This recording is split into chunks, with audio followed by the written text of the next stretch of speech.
Assalamualaikum warahmatullahi wabarakatuh. Bismillahirrahmanirrahim. Perkenalkan, nama saya Zaini Mu'arif, merupakan mahasiswa PPG dalam jabatan BIJ 4 tahun 2025 di LPTK Universitas Islam Negeri Wali Songo, Semarang dengan NIM 250311749938. Dan saya juga merupakan guru pendidikan agama Islam di SMP Negeri 3 Kota Waringin Lama, Kabupaten Kota Waringin Barat, Kalimantan Tengah.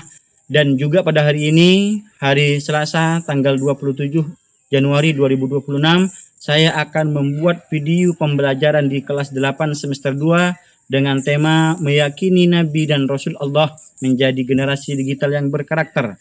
Akhirnya dari saya, kurang lebihnya mohon maaf. Wassalamualaikum warahmatullahi wabarakatuh.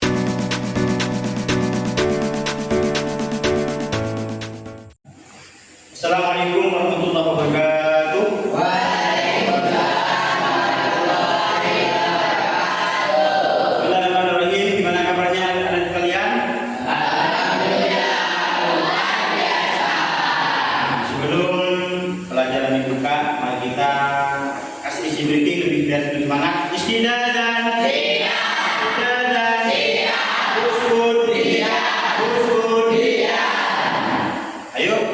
Siapa yang siap memimpin doa? Silakan. Saya Pak. Berdiri, mudah-mudahan. Siap Pak. Sebelum memulai pelajaran pada pagi hari ini, mari kita berdoa. Doa mulai.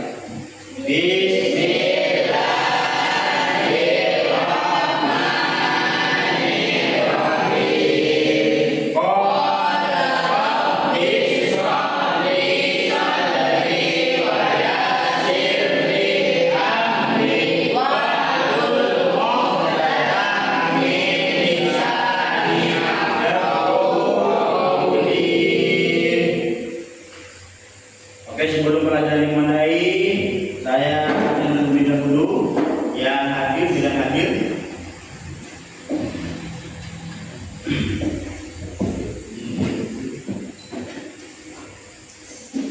Rizky, hadir Pak. Muhammad Irdi, Hafizah Linda Zahra, Linda, Natasha Asrifia, Seri, Muhammad Ferry, Muhammad Muhtarul Amin, Hadir Pak. Adina Delva, Hadir Pak. Ya.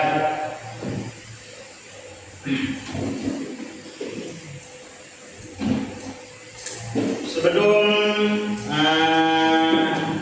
materi kita mulai, kita buka bersama-sama. Ada pertanyaan pemantik atau pertanyaan masalah materi di bab pertama atau di bab sebelumnya. Masih ada yang ingat?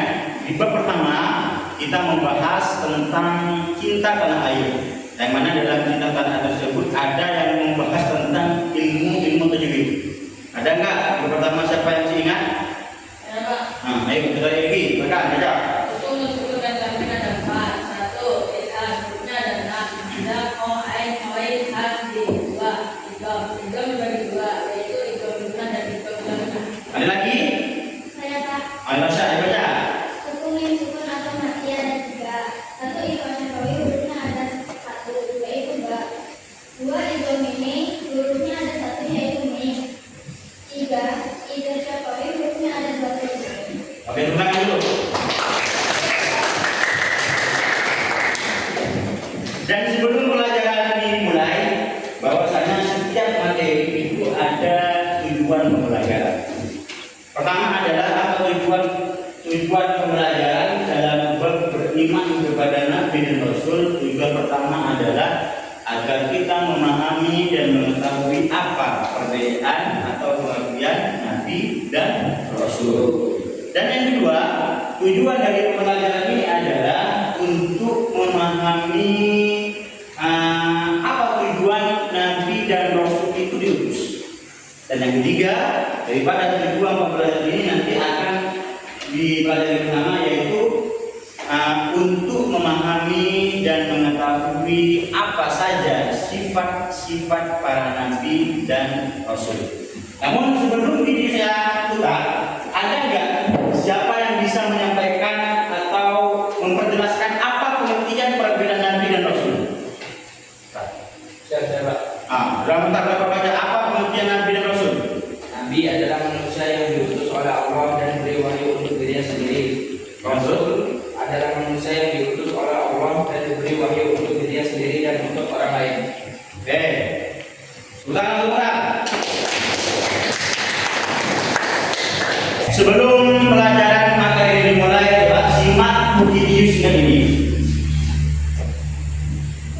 Assalamualaikum warahmatullahi wabarakatuh.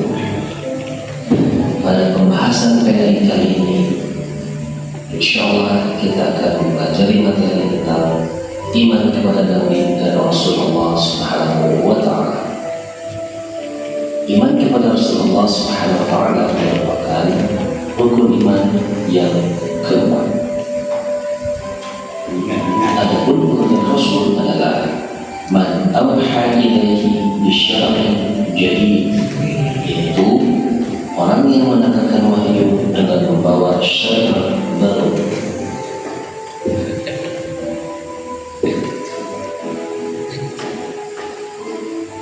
Sedangkan Nabi adalah al-mab'utsu bi taqdir syar'i man qablahu, yaitu billahi minasyaitonir rajim. Wa man lam yu'min billahi wa rasulihi fa inna a'tadna lil kafirina sa'ira. Al-Fatihah ayat 13. Dan barang siapa yang mengkufur kepada Allah serta Rasulnya, maka sesungguhnya kami menyediakan untuk mereka neraka yang menyala.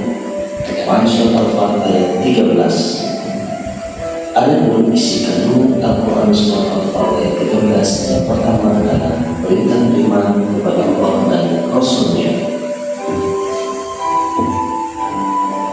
Yang kedua, dilarang mengingkari Allah dan Rasulnya. Adapun yang ketiga adalah ancaman bagi orang yang kufur terhadap Allah dan Rasulnya adalah neraka. Di dalam Al-Quran terdapat 25 Nabi dan Rasul yang wajib kita iman terhadapnya.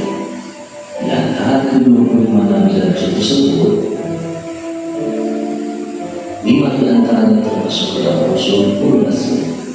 Adapun 5 Rasul ulul azmi di antaranya: pertama, Nabi Nuh alaihissalam; kedua, Nabi Ibrahim alaihissalam; ketiga, Nabi Musa alaihissalam; dan keempat, Nabi Isa alaihissalam; serta yang kelima, Nabi Muhammad sallallahu alaihi wasallam.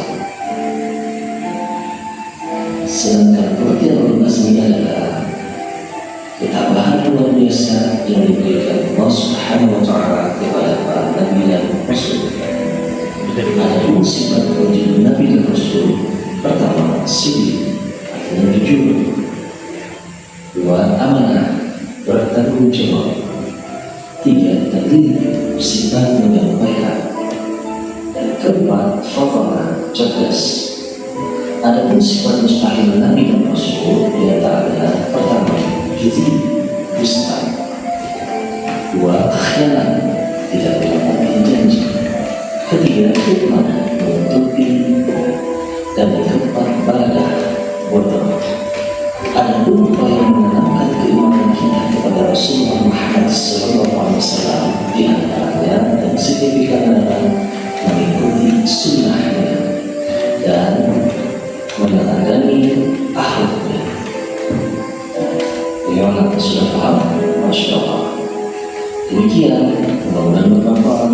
Assalamualaikum warahmatullahi wabarakatuh.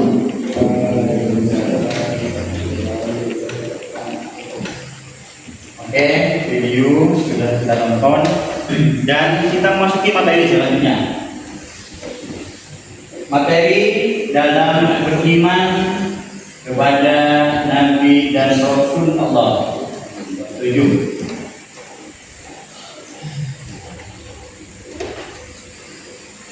Jadi dari video yang kita tonton tadi juga ada di ayat sini dalam surah Al-Fatih dijelaskan bahwasanya apa pentingnya kita iman kepada Nabi dan Rasul. Dari ayat ini harus kita pahami. A'udzu billahi minasyaitonir rajim. Bismillahirrahmanirrahim. Wa man lam yu'min billahi wa rasulihi fa inna a'tadna lil kafirina sa'ira. Dari ayat ini, siapa yang tidak beriman kepada Allah dan Rasulnya, maka sesungguhnya kami telah menyediakan untuk orang-orang kafir neraka sa'ir yang menyala-nyala. Jadi balasan bagi orang-orang yang tidak beriman kepada Allah, tidak beriman kepada Nabi dan Rasul, maka balasannya di sini, yaitu dia akan kufur dan balasannya ada di neraka sa'ir, yaitu neraka yang suka menyala-nyala balasannya. Kemudian Nabi dan Rasul sudah dijelaskan tadi bahwasanya Nabi yang wajib diketahui dalam Al-Quran itu sebanyak 25. Namun sebelumnya perlu kalian ketahui bahwasanya Nabi itu jumlahnya ada 124.000 Nabi. Sedangkan Rasul itu jumlahnya sebanyak 313. Dari 124.000 dan 313 disaring, diambil Nabi dan Rasul yang wajib diketahui dalam Al-Quran atau yang diceritakan dalam Al-Quran sebanyak ada nama-nama Nabi 25 Nabi dan Rasul. Antara ini dari Nabi Adam sampai kepada Nabi Muhammad Sallallahu Alaihi Wasallam. Sampai sini paham? Lanjut. Dipilihlah sebanyak 5 nabi yang disebut dengan ulul azmi. Siapa Pak ulul azmi itu Pak? Ulul azmi adalah bintang para rasul yang memiliki ketabahan dan keteguhan luar biasa. Rasul ulul azmi artinya rasul yang teguh pendirian dan sabar dalam menghadapi berbagai masalah ataupun rintangan ketika menjalankan tugas menyampaikan wahyu kepada umatnya. Jadi Nabi yang diambil sebagai atau yang terpilih dari 5 Nabi sebagai bergelar ulul azmi ini adalah merupakan sebanyak 5 Nabi, yang mana 5 Nabi ini merupakan Nabi dan Rasul yang paling sabar, paling teguh dalam menghadapi ujian. Makanya 5 Nabi yang sabar ini diberi julukan sebagai bergelar ulul azmi. Kenapa? Karena 5 Nabi ini Nabi yang sangat sabar, tabah dalam menghadapi ujian. Masih dipaham? Siapa Pak yang pertama? Nabi Nuh alaihissalam. Apa? Kesabaran dan ketabahan hatinya dalam menerima ejekan dari kaumnya saat berdakwah dan membuat bahtera atau kabar atas berita Allah, serta ketabahan hati dalam menghadapi anak dan istrinya tidak mau menerima seruannya. Jadi ujian besar yang dihadapi oleh Nabi Nuh adalah ketika Nabi Nuh mengajak para umatnya untuk masuk Islam, namun apa yang terjadi? Anaknya dan istrinya pun juga tidak mau mengikuti ajaran Nabi Nuh. Kemudian kedua yang terpilih sebagai ulul azmi adalah Nabi Ibrahim alaihissalam. Kesabaran ketabahan hatinya dalam menghadapi ayatnya yang tidak mau beriman kepada Allah. Di samping itu Nabi Ibrahim tetap melaksanakan perintah Allah dengan lapang hati untuk menyembelih anaknya yaitu Ismail. Bahkan Nabi Ibrahim tetap tabah dan sabar saat dibakar api oleh Raja Namrud. Masih paham? Ketiga, Nabi Musa alaihissalam. Keberanian dalam menghadapi Raja Fir'aun yang berjiwa musyrik dan zalim. Di samping itu Nabi Musa selalu tabah dalam membimbing kaumnya dan banyak bertanya mengenai ajaran yang didakwakan olehnya. Nabi Musa menghadapi raja yang sangat berjiwa musyrik dan zalim. Dilanjut yang nomor 4, Nabi Isa alaihissalam. Kesabaran dalam menghadapi caci maki kaumnya yang ditujukan pada ibunya dan dirinya sendiri. Selain itu Nabi Isa alaihissalam tabah dan sabar dalam menghadapi fitnah dan pengindaran orang-orang Yahudi yang ingin membunuhnya. Yang terakhir adalah yang tergolong kepada Nabi ulul azmi adalah Nabi Muhammad Sallallahu Alaihi Wasallam. Keteguhan dan ketabahan begitu besar dalam berdakwah. Nabi Muhammad mendapat cacian, hinaan dan perlakuan yang buruk dari kaum Quraisy. Jadi Nabi Muhammad adalah merupakan Nabi yang terakhir, Nabi kita semua yang mana beliau juga paling mulia daripada nabi yang lainnya. Sampai sini paham? Bisa lanjut? Sifat-sifat Rasul yang dijelaskan lagi juga. Jadi sifat-sifat Rasul termasuk sifat wajib adalah sifat wajibnya para nabi dan Rasul adalah ada 4. Ada siddiq, amanah, tabligh, apa siddiq Pak? Siddiq artinya benar atau jujur. Dengan kata lain bahwa semua yang disampaikan Rasul itu pasti benar, baik berupa ucapan maupun perbuatan.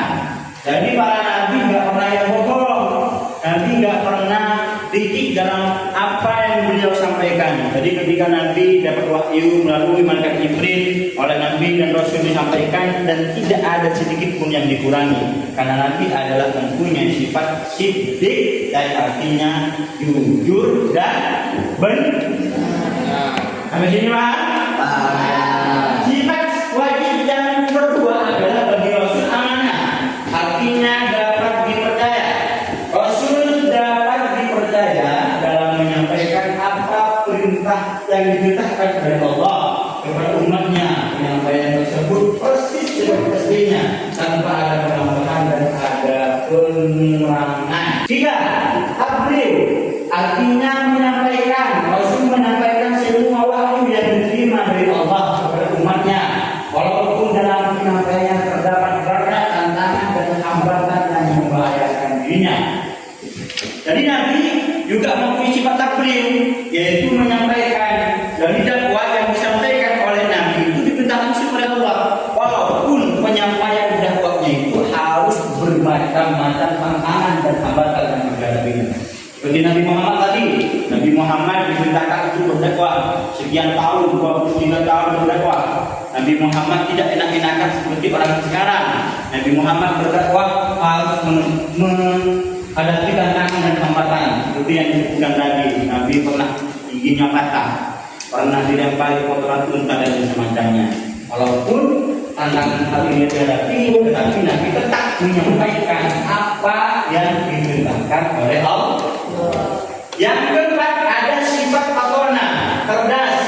Maksudnya setiap Rasul merupakan orang yang cerdas dalam menjalankan amanah dan tanggung jawab untuk menyampaikan wahyu Allah kepada umatnya.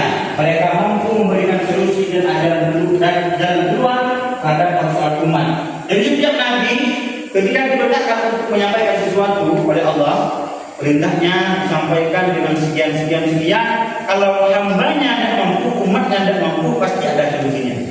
Contoh, kita diperintahkan untuk sholat, diperintahkan tidak mampu berdiri, maka solusinya adalah sholat duduk. Kalau tidak mampu sholat berdiri, sholat duduk tidak mampu, sholat dalam keadaan tidur. Nah, itu. Jadi tidak hanya diperintahkan sholat kamu, tidak, tapi harus ada ada perinciannya. Kalau tak mampu sholat sekian. Makanya setiap nabi tidak hanya cuma menyampaikan apa yang diperintahkan, tetapi setiap wahyu yang disampaikan oleh Allah kepada umatnya ini, kepada kita ini, pasti kalau tak mampu ada jalan keluarnya atau solusi. Nah, itulah cerdasnya nabi, tidak hanya serta-merta menyampaikan. Terus sekarang adalah sifat jaiz para Rasul.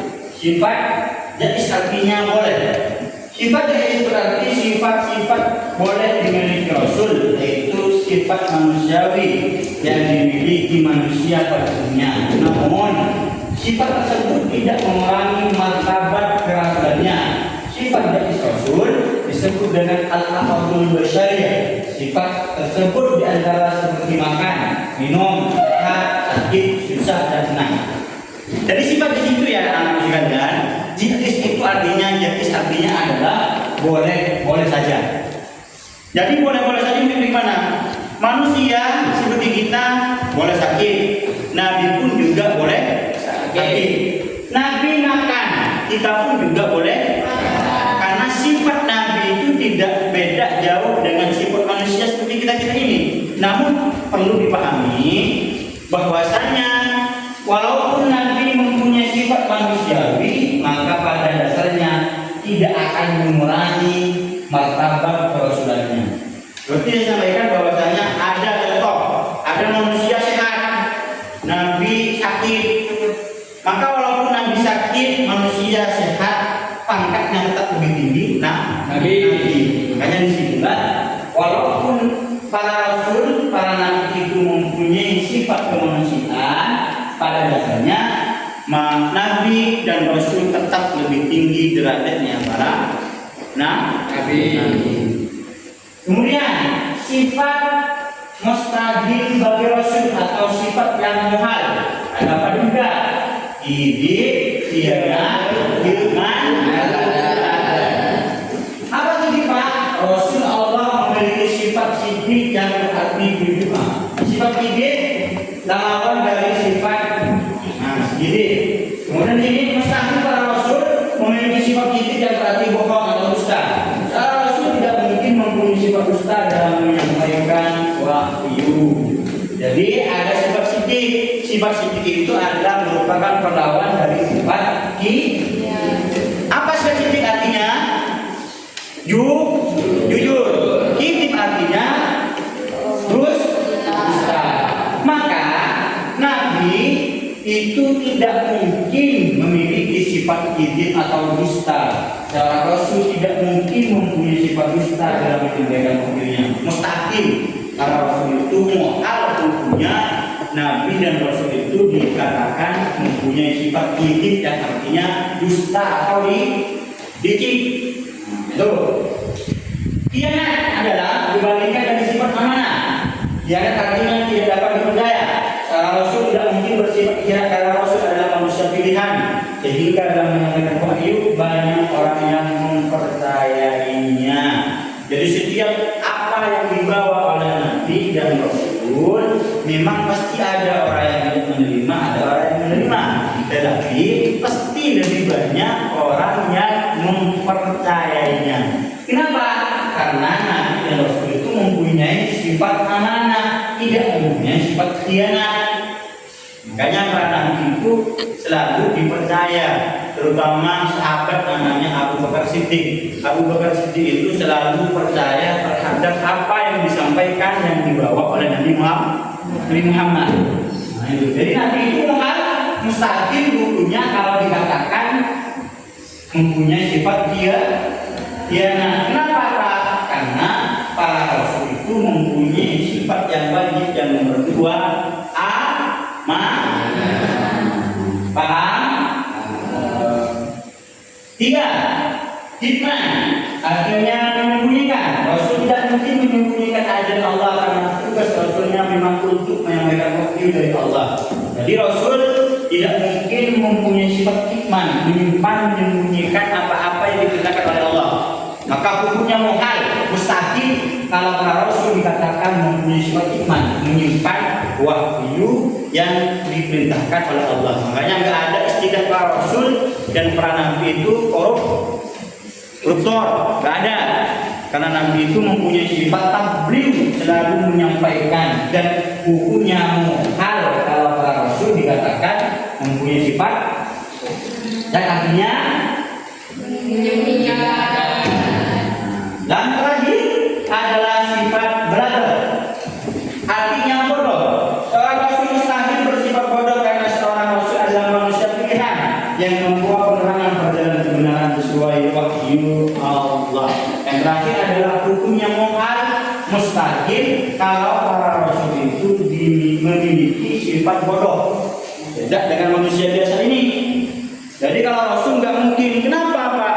Karena para rasul itu adalah insan, manusia pilihan yang selalu membawa kebenaran.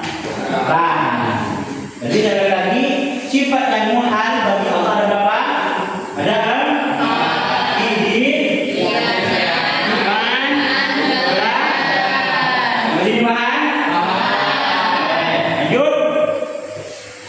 kemudian tugas. Nah, ini apa tujuan Nabi ini diutus? Nah, jadi di 7 pelajaran ada. Pertama adalah ada tugas Rasul antara lain sebagai berikut: menyampaikan risalah dari Allah, mengajarkan ketauhidan.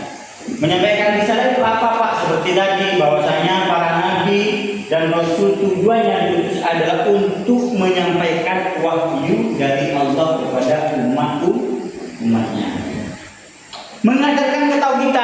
sebelum Nabi Muhammad, sebelum para nabi itu ada manusia campur aduk. Seperti contoh di masa Nabi Muhammad. Sebelum Nabi Muhammad terutus, penduduk orang Arab itu adalah sama seperti yang sama dengan di masa kepemimpinan Fir'aun. Apa Pak?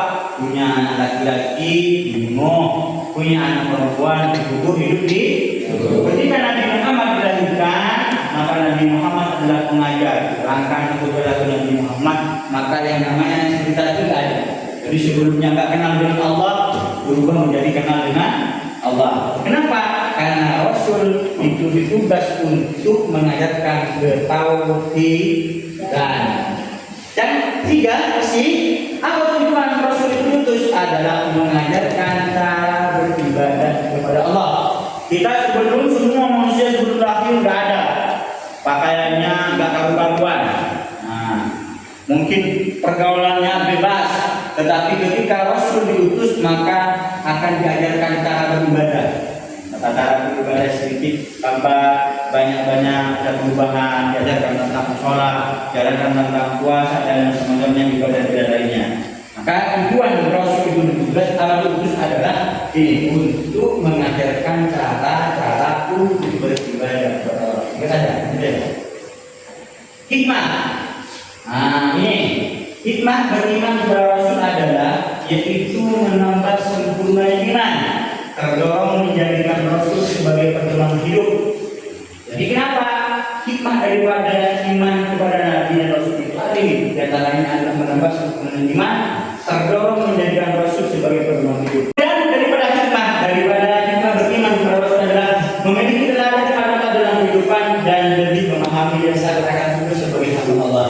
Makanya Nabi itu termasuk Nabi Muhammad adalah sebagai uswatun hasanah.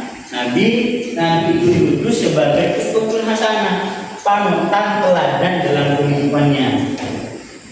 Jadi kan mungkin dulu campur aduk semua pergaulan bebas, tetapi ketika Nabi datang akan membawa perubahan, yaitu memberikan contoh dalam Al-Quran. Laqad kana lakum fi rasulillahi uswatun hasanah. Jadi Nabi itu diutus adalah untuk menjadikan teladan, contoh yang baik bagi kita. Kemudian lanjut, ada penerapan iman. Nah, ini di generasi digital. Penerapan iman kepada Rasul dalam kehidupan generasi digital. Apa maksudnya? Adalah satu, beriman kepada Nabi dan Rasul sepenuh hati. Iman dan Islam menjadi dasar dalam menjalani kehidupan sehari-hari, menjadikan Al-Quran dan hadis sebagai sumber inspirasi dalam beraktivitas dan beribadah. Jadi di era globalisasi ini sudah banyak perubahan seperti alat-alat canggih, alat komunikasi, telepon, HP dan komputer lain semacamnya. Kita walaupun hidup di masa di era digital ini jangan sampai mengikuti gaya ala orang barat. Makanya di sini tetap berpegang teguh kepada Rasul, jangan meneladani sifat-sifat Rasul. Apa? Dan antaranya adalah menjadikan Al-Quran. Jadi walaupun kita sering megang HP, sering main HP dan lain semacamnya, tetap Al-Quran yang dijadikan sebagai pedoman hidup, sebagai sumber, sebagai pegangan hidup agar hidup kita itu lebih indah. Jadi jangan sampai karena kita sudah di zaman globalisasi ini banyak perubahan sehingga sifat-sifat Nabi ini nggak pernah diteladani. Jangan, boleh. Tetap walaupun di era globalisasi banyak perubahan, bagaimana caranya kita tetap berusaha meneladani sifat-sifat Nabi. Ini juga apa? Menjadikan Rasul sebagai teladan dan panutan dalam kehidupan sehari-hari. Jadi walaupun kita dikelilingi dalam kehidupan yang begitu lama adul, jangan sampai berubah, sampai tetap berpegang teguh kepada cara meneladani sifat Nabi. Apa? Ini dalam kehidupan sehari-hari, bagaimana Nabi itu mempunyai sifat jujur, Nabi itu orangnya amanah, Nabi itu orangnya selalu menyampaikan, dan Nabi itu orangnya cerdas. Jadi jangan sampai terbawa arus perubahan era digital. Boleh berbohong, jangan. Tetap berpegang teguh kepada para nabi dengan cara meneladani sifat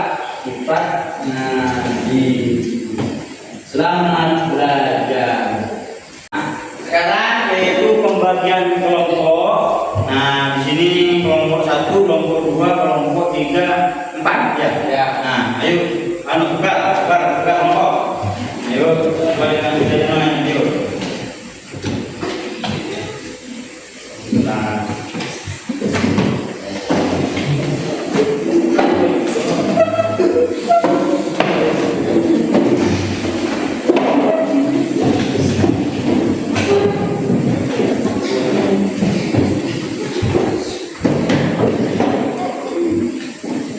Jadi nanti ada beberapa tugas soal yang harus kalian isi dan kemudian sehabis isi nanti akan ada diskusikan terlebih dahulu, kemudian setelah tugas ini selesai didiskusikan akan nanti dipresentasikan ke depan, yaitu dengan perwakilan satu kelompok 1 orang. Paham? Oke.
Oke, kalau sudah tugasnya sudah didiskusikan, mari dipresentasikan sesuai dengan kelompoknya, yaitu ada kelompok 1, kelompok 2, 3, 4 perwakilan 1 orang. Dimulai dari kelompok 1. Ayo siapa mau bantu bukannya?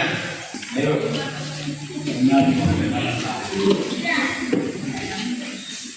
Apa perbedaan Nabi dan Rasul? Nabi adalah manusia pilihan yang diutus Allah dan diberi wahyu untuk dirinya sendiri. Sedangkan Rasul adalah manusia pilihan Allah yang diangkat sebagai utusan untuk dirinya sendiri dan menyampaikan kepada umatnya. 2. Apa saja penderitaan yang dihadapi oleh Nabi Musa? Yaitu menghadapi Raja Fir'aun yang musyrik dan zalim. 3. Coba sebutkan salah satu sifat yang wajib dan yang muhal kepada para Rasul dan Nabi. Amanah artinya dapat dipercaya. Hal ini ditunjukkan dari setiap perkataan dan perbuatan. Para nabi dan rasul yang pasti dapat dipercaya. Para nabi dan rasul tidak akan ingkar terhadap perbuatan maupun perkataan yang mereka lakukan dan ucapan. Para nabi dan rasul selalu menjaga diri dari segala perbuatan dosa untuk menjaga kepercayaan iman pada dirinya. Dengan demikian mustahil bagi rasul bersifat khianat. 2. Khianat artinya bertentangan dengan janji. Seorang rasul tentunya tidak mungkin berkhianat terhadap apa yang diberitakan oleh Allah. Allah berfirman dalam Al-Quran, ikutilah apa yang telah diwahyukan Tuhanmu kepadamu. Muhammad tidak ada Tuhan selain Dia dan berpalinglah dari orang-orang musyrik. Quran surat Al-An'am ayat 100. Sekian dari kelompok kami. Terima kasih. Nanti 24, siapa yang mau baca? Siap saya Pak. Ayo, maju mutar.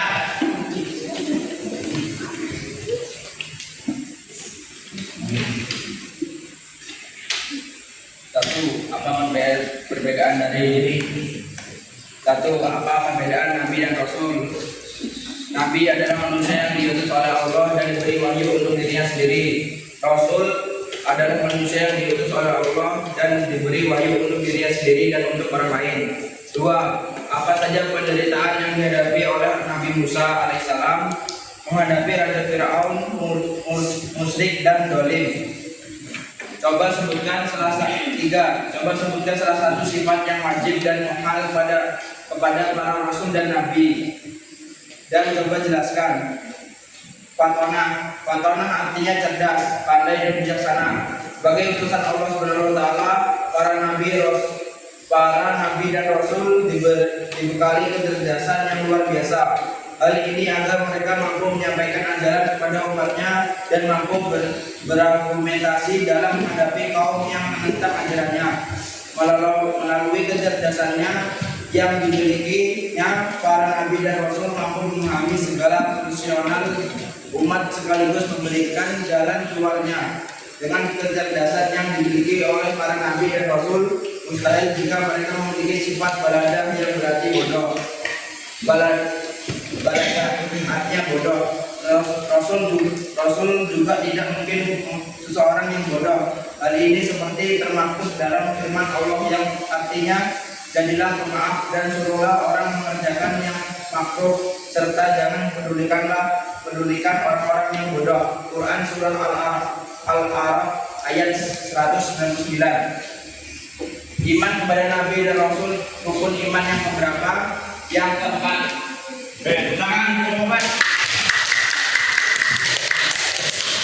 Oke, kita sudah habis diskusi dan sudah presentasi dari setiap kelompok. Ada yang terakhir, ada refleksi, yaitu pertanyaan atau apa yang Anda atau yang kalian pahami dari materi singkat yang sudah kita pelajari bersama. Ayo, siapa yang bisa? Saya Pak.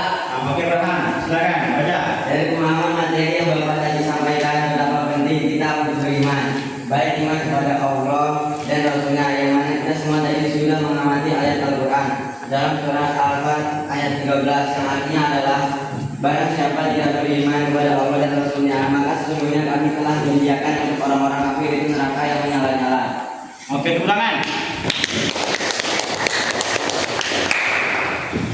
Sebelum pelajaran atau materi kita tutup, ada kesimpulan sedikit. Pertama adalah mengenai pengertian Nabi dan Rasul, bahwasanya sudah kita pahami bahwa Nabi itu adalah merupakan utusan Allah yang diutus untuk hanya dirinya sendiri, tidak hanya berumatnya.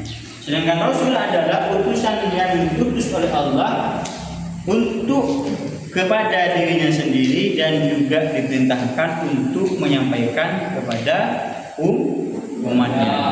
Juga kemudian kesimpulan dari materi ini sudah kita pahami bahwasanya para nabi itu juga mempunyai beberapa sifat, diantaranya ada sifat yang wajib, sifat muhal, kemudian sifat jaiz. Sifat yang wajib ada berapa tadi? Ada 4. Siddiq, amanah, adil, muhal ada 4 juga, artinya izin.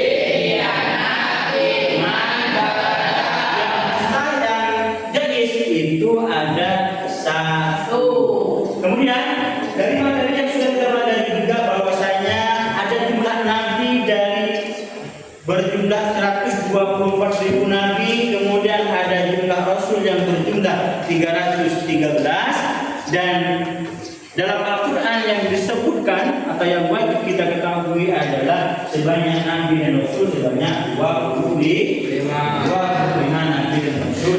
Dari 25 nabi dan rasul itu diambil 5 yang tergolong sebagai ulul azmi, karena sabar dalam menghadapi tantangan ada 5. Dan dari 5 tersebut diambil 1 nabi yang sangat mulia adalah sallallahu alaihi wasallam. Bisa dipahami? Bisa. Oke. Sebelum pelajaran kita tutup, siapa yang akan memimpin doa? Dan saya Pak, Oke, Muhtar, pimpin semuanya dah. sebelum kita menutup pelajaran pada pagi ini, marilah kita berdoa.